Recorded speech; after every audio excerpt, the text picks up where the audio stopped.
nous a exposé, il nous a enjolé. Non, pas enjolé. Il a abordé tout ce que ça soulève comme question. Il ne s'est pas arrêté à l'adoption, on a raconté le cas des couples, etc. Et alors, effectivement, il y en a des comme ci, il y en a des comme ça. L'adoption internationale, il dit, de toute façon, je sais très bien qu'ils vont fermer les pays. Il y aura de moins en moins d'enfants adoptés. Alors je lui dis, bah alors Monsieur le Président va les fabriquer. Il dit, oui, je sais très bien que c'est le problème. Je lui dis, mais à partir du moment où vous ouvrez juridiquement la filiation plénière, c'est-à-dire que 2 personnes seront parents à part entière, vous comprendrez bien qu'il faudra rentrer des enfants dedans. Alors on va y faire comment? Je dis mais c'est lié Monsieur le Président. Donc il faut sortir cette adoption, refaire tout de suite, mettez-vous au travail, ils attendent que ça les amis homo. Faites-leur leur loi d'égalité des couples, et puis... Parce qu'on réclame les mêmes droits, c'est-à-dire le même droit sur la retraite, la sécurité sociale. Et pour ça, moi j'ai pas besoin de me mettre en robe de mariée, quoi. Pourquoi passer par une loi comme ça? Il existe des textes de loi, il existe des conventions collectives d'entreprise. Passons par là, ok, améliorons le PAX, quoi. Et l'Union civique, il ne serait pas favorable? Ce qu'on lui dit, l'égalité des droits, on ne lui a pas dit Union civile ou je sais pas quoi. Tu vois, Jean-Pierre, il a parlé, non d'égalité des droits, après c'est à eux à proposer, c'est un projet gouvernemental qui ait les mêmes droits et les mêmes devoirs et de la fidélité, de l'engagement, de l'assistance, du secours. Les mêmes conséquences au niveau patrimonial, mais pas au niveau de la mais on déconnecte la filiation puisque ça concerne la famille et les enfants et on les met dans la loi famille.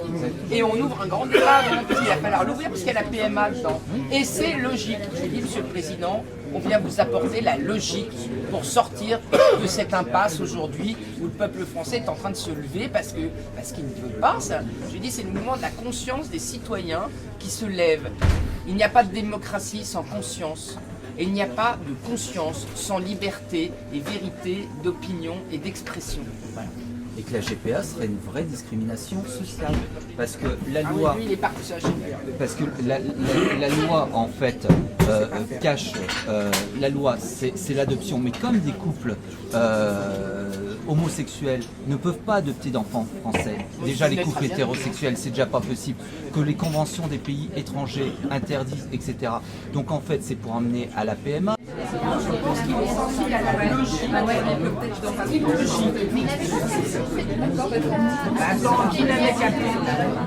Je lui dis, il n'arrête pas de nous parler de la famille, de la famille, de la famille. Je lui dis, attends, il manque un truc pour la famille, c'est très bien qu'en sortant l'adoption ouverte au majorité du sexe, il faut en débattre, il faut savoir si il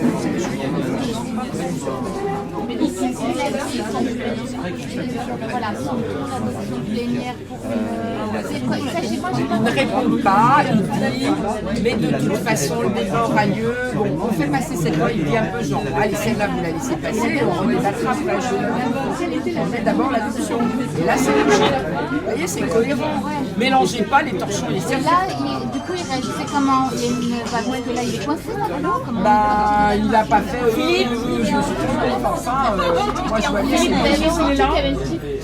moi je pense qu'il y a on en remet encore dans la rue, ça ne s'arrête pas, on mobilise, Mais ça, les mobilisations, on l'a dit, vous pouvez dire que les Jean-Pierre qui a proposé ça, pas moi, parce qu'il a dit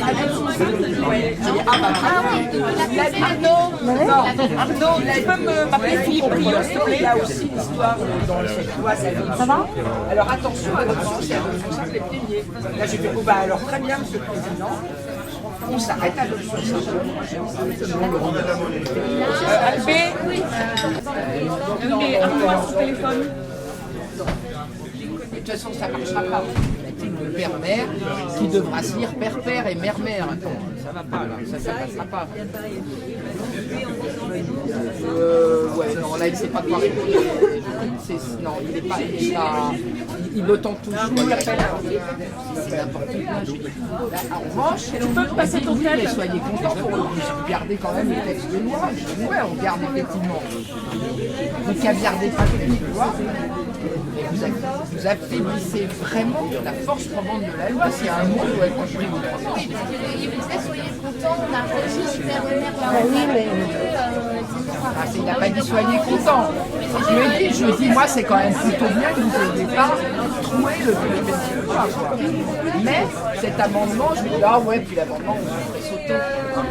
Oui, c'est deux choses. Ils savent dans le débat, ils peuvent le faire sauter. Brigitte, tu as vu que le bus, la RATP, annonce 500 000 personnes. Les gens n'avaient plus de raison. Ils sont juste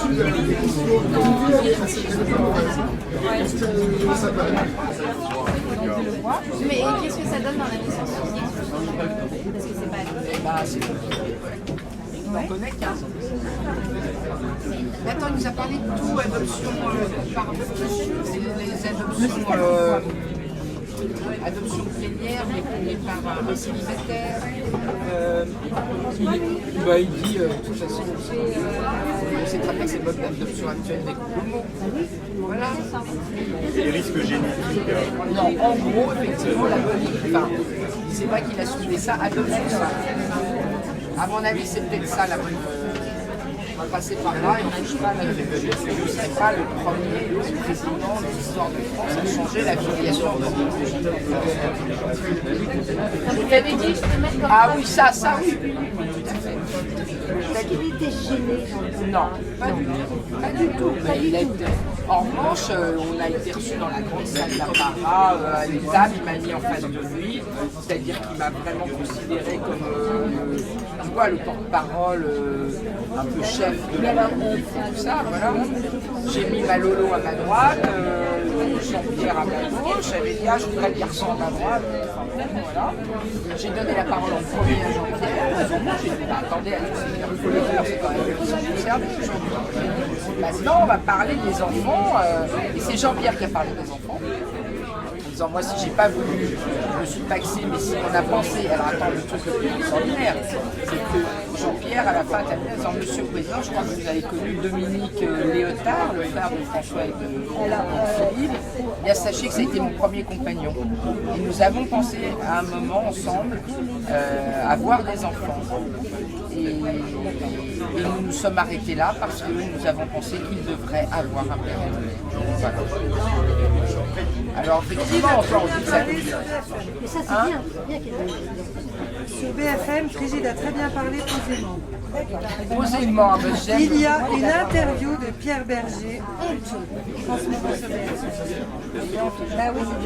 Pierre Berger, pendant que vous étiez à l'Élysée, et 10 minutes en phrase de la retraite. Et c'est permis de dire les propos que je pense. Alors donne-moi une bière pour que je demande à un parce que... Non mais c'est impressionnant. C'est l'Élysée quand même. Est-ce que vous lui avez C'est le demandé premier personnage de l'État à la tête de l'État. Est-ce que vous lui avez demandé ce qu'il pensait de ce qu'avait dit Pierre Berger, justement, l'allocation d'un banc, qui faisait la même chose que l'allocation Ouais, non, j'ai répondu. Vous lui avez pas demandé Alors vas-y, C'est difficile, hein, on est une demi-heure. Bah, il participe au financement, il fait plein de choses. Ça, c'est pas difficile. Oui, je sais aussi, je fais une question du corps de la femme aussi, à terme. Mais ça va, Le problème, c'est que j'espère que c'est pas lui qui a payé la campagne. Alors, non, en tout cas, oui, c'est lui, c'est ça.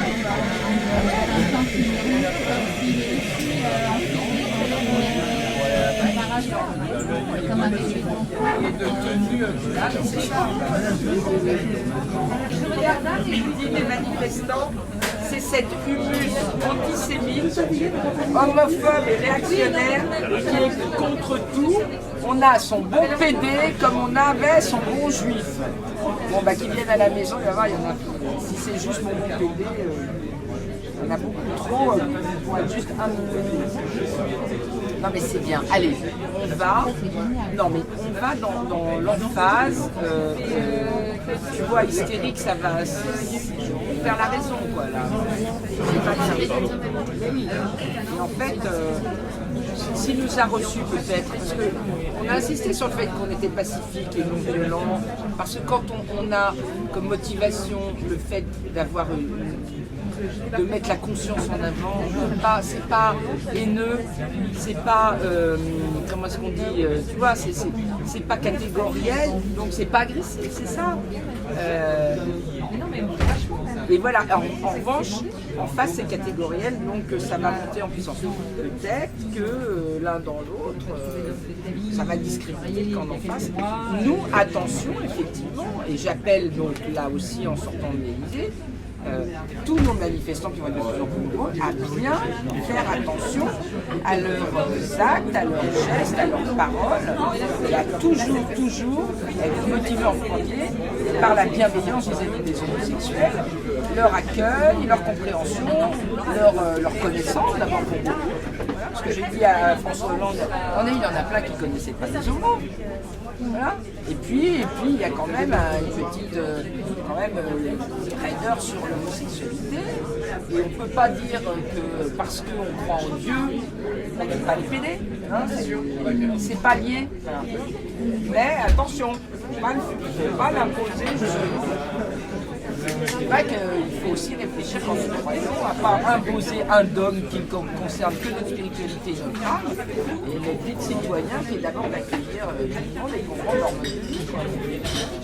Mais de là à en faire les structures de la société, c'est encore un autre sujet, et c'est ce qu'on a d'ailleurs dit au président. On ne va pas changer la structure de la société. Il y avait une convention sur la famille à l'UMP. Il y a une question qui a été posée par rapport à la rencontre de ce soir. Et il y a une dame qui a dit... Excusez-moi, j'ai fait un plateau à 21h, le taxi est arrivé, donc il y a encore 5 minutes, c'est une question ou deux, puis voilà. Ouais, c'est une question. Bon, j'ai un plateau. Je suis bourré, je voudrais surtout une clope. Donc il y a quelqu'un qui pose la question, qu'est-ce que ça va changer cet entretien avec Hollande, etc. Et pas mal de députés qui étaient là ont dit rien. Alors, qu'est-ce que ça va changer? Mais comment est-ce qu'on croit qu'une rencontre ne change rien dans une vie? Mais toute rencontre entre personnes, entre groupes de personnes et une personne, entre personnes entre elles, change évidemment le cours de la vie de chacun et de la relation de chacun. Le fait de s'être parlé, évidemment déjà ça change quelque chose de façon très importante. Et le fait de se parler de façon compréhensive et courtoise comme ça a été le cas et consistante, évidemment il y aura une autre façon aujourd'hui de s'aborder. Même moi j'ai pas envie de parler du président de la République de la même façon et plein d'autres. Voilà, avec moi. Évidemment que ça change déjà toute l'approche du débat. Ça donne envie d'être encore plus évidemment dans la conciliation, dans l'écoute, dans le dialogue, et que le président lui-même a dû comprendre. Il faut débattre avec les Français. Je crois que c'est bon. Je sais pas si c'est terminé comment, vous avez dit qu'est-ce que vous avez dit? Ah non, il nous a dit on se revoit bientôt. Ah oui? Il vous a dit on se revoit bientôt? Ah oui. Ah donc vous l'avez pas dit ça? Ah bah c'est hyper important. Bah oui. Alors est-ce que c'est une formule de politesse? À bientôt? Non mais on se revoit bientôt. Non mais genre entendu quoi. Je n'exagère pas mais ça y est, je suis bourré à la deuxième bière. Non, il a vraiment dit on se revoit. Non mais c'était très très affable quoi. Très sympathique. Maintenant ils peuvent être comme ça parce que c'est leur boulot. Non, je crois qu'on va se revoir. Je pense qu'on est rentré. Parce que lui-même a dit le débat aura lieu sur la famille. Et je sais que vous serez concernés par les PMA, vous serez concernés par l'organisation des familles recomposées. On a dit tout. Tu vois. Ce qui nous importait, c'était le lien familial, c'était la façon dont l'enfant, aujourd'hui, on ne lui crée pas des conditions de plus de souffrance dans les séparations que de moins de souffrance. Et qu'il faut donc proposer des conditions de moins de séparation entre les parents, quoi, et entre les couples. Sauf que le débat sur la famille, il aura lieu après le vote. C'est ce qu'on lui a dit. On aimerait bien commencer, parce qu'il y a déjà des ingrédients de famille dans la loi Taubira, notamment ce qui s'appelle les enfants, ça permet de faire une famille, bien sûr. Eh bien, il faut commencer le débat maintenant. Donc qu'est-ce qui se passe s'il ne retient pas l'adoption plénière? Là, Ah c'est bah quand on même, continue, on refait une... Attends, on est rentré très cordialement dans un bras de fer et où le président de la République ne devra pas apparaître comme le président d'un lobby, enfin comme l'otage d'un lobby, mais bien le président de tous les Français. Moi, je connais François Hollande, Laurence le connaît, je sais très bien que son ambition et sa volonté, c'est d'être le président unitaire de tous les Français dans une société où il est soumis à des pressions de lobby. Voilà, bon, et là, assez actif. Les autres dit je ne changerai rien au texte, etc. C'est une façon de noyer le poisson, mais vous sentez qu'il y a possibilité qui Bah, joue il va sur peut-être- cette bah, histoire attendez. d'adoption simple ou plénière des Moi, gens. je sens que peut-être ça, ça serait, serait une façon de faire. Mais attention, pas j'en simple reviens à à faire dans l'idée. Mais c'est non. Moi, je pense que de toute façon, ça ne change pas le problème qu'il ne faudra pas que ça continue à bouger l'institut. Comment dire, le corpus juridique du mariage. Il ne faut pas passer par là. Voilà. Donc c'est vrai qu'il vaut mieux déjà enlever ça, pas changer la filiation de principe juridique. Je pense qu'il ne faut pas toucher de toute façon l'institution du mariage. Il ne faut pas que ça ait mariage. Les caméras et... Bah, moi, je reste sur Et cette sur ça, il n'a pas répondu. Mariage ou pas mariage Il a dit, bah faut voir. Faut voir. Il n'a pas dit, Mais ça il ne sera le pourra pas mariage. voir, le Bah, truc est en discussion dans 3 jours, il n'y a rien à voir, le texte il va être... c'est une navette, hein. Surtout que la saisie du Conseil constitutionnel, il y a longtemps.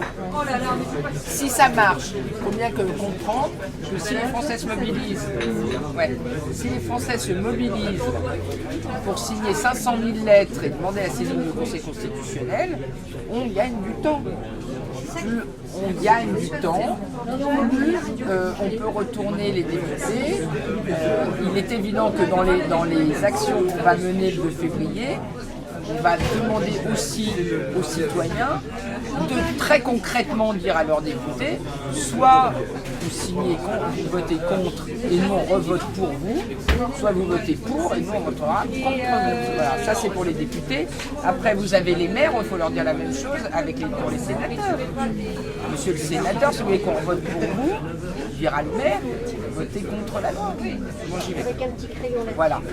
Tu vois, on a mobilisé toutes les couches de la société, du simple citoyen qui peut demander son référendum et saisir son conseil économique et social, le député à qui on dit, bah voilà, vous aussi vous êtes en ligne de mire, puisque si vous avez la loi Taubira, et c'est vous qui aurez à en décider, votez dans un sens et nous on votera dans l'autre. Et enfin, le maire, c'est-à-dire le grand électeur et l'adjoint au maire, le conseil général qui fera exactement la même chose avec les sénateurs. Je vous rappelle que la loi arrive après le 10 février, on n'a pas encore le calendrier, au Sénat. Et qu'au Sénat, la majorité, c'est pas celle de l'Assemblée nationale. Ah bah, elle est moins forte. Bah, si tu fais pression avec les grands électeurs, et si par ailleurs, je ne vous cache pas que nous irons voir chacun des électeurs, que ce petit entretien que nous avons eu avec le président, ben nous sommes prêts à le recommencer, à le reproduire auprès de chacun des membres du Parlement. Je ne parle pas des ministres, évidemment, que maintenant, nous allons demander aussi rendez-vous au Premier ministre. Parce que comme elle m'a dit, nous a dit le président, il a dit... oui, enfin, vous dites la loi Taubira, c'est la loi du gouvernement, c'est la loi de Jean-Marc Ayrault. Voilà. Alors, allons voir Jean-Marc Ayrault. D'accord. Allez, j'ai bien aimé son côté, Jean, c'est tout mon gouvernement qui a le gros. Qu'est-ce qu'il dit quand on parle de Gilbert, par exemple? Oui, mais il faut y aller là, hein. Il faut y aller là. Excusez-moi, hein. On se revoit la source mercredi. Pardon? Oui, je suis des événements. On sait pas exactement le